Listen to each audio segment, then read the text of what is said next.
মুসলিম উম্মার অন্যতম পবিত্র উৎসব ঈদুল আজহা, যা আমরা সাধারণভাবে বলি কোরবানি ঈদ। এবং এটি কিভাবে শুরু হয়েছিল মহানবী হযরত মুহাম্মদ সাল্লাল্লাহু আলাইহি ওয়াসাল্লামের যুগে।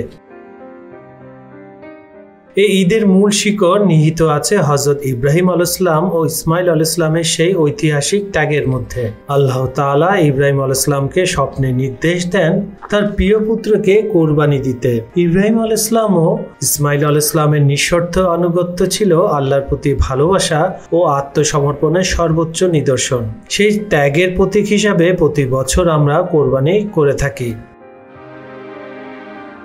মদিনায় হিজরতের পর মহানবী সাল্লাল্লাহু আলাইহি ওয়াসাল্লাম ঈদুল আজহার আনুষ্ঠানিক প্রচলন শুরু করেন।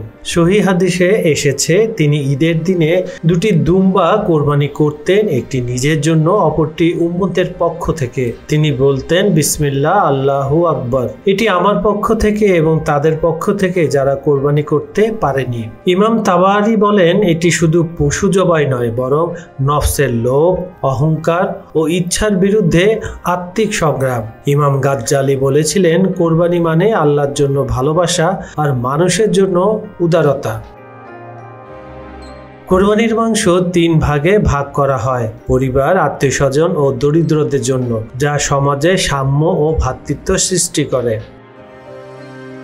মহানবী সাল্লাল্লাহু আলাইহি ওয়াসাল্লাম ঈদের দিন সুন্দর পোশাক পরতেন, সুগন্ধি ব্যবহার করতেন এবং ঈদগাহে যেতেন বর্ষা সহকারে। এই হারবা পরে খলিফাদের যুগে একটি প্রতীকী সম্মানের চিহ্ন পরিণত হয়।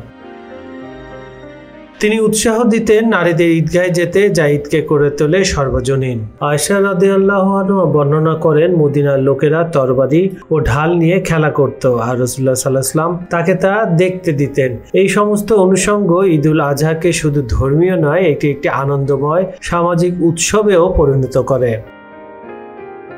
কোরবানির এই আচার আমাদের শেখায় আল্লাহর প্রতি আনুগত্য, আত্মত্যাগ ও সমাজের প্রতি দায়িত্ববোধ। মহানবী সাল্লাল্লাহু আলাইহি ওয়াসাল্লামের সময় থেকে আজ পর্যন্ত এই উৎসব শুধু ধর্মীয় রীতি নয়, বরং একটি নৈতিক, সামাজিক ও আধ্যাত্মিক আন্দোলন। কাজল হায়দার, খবর সংযোগ।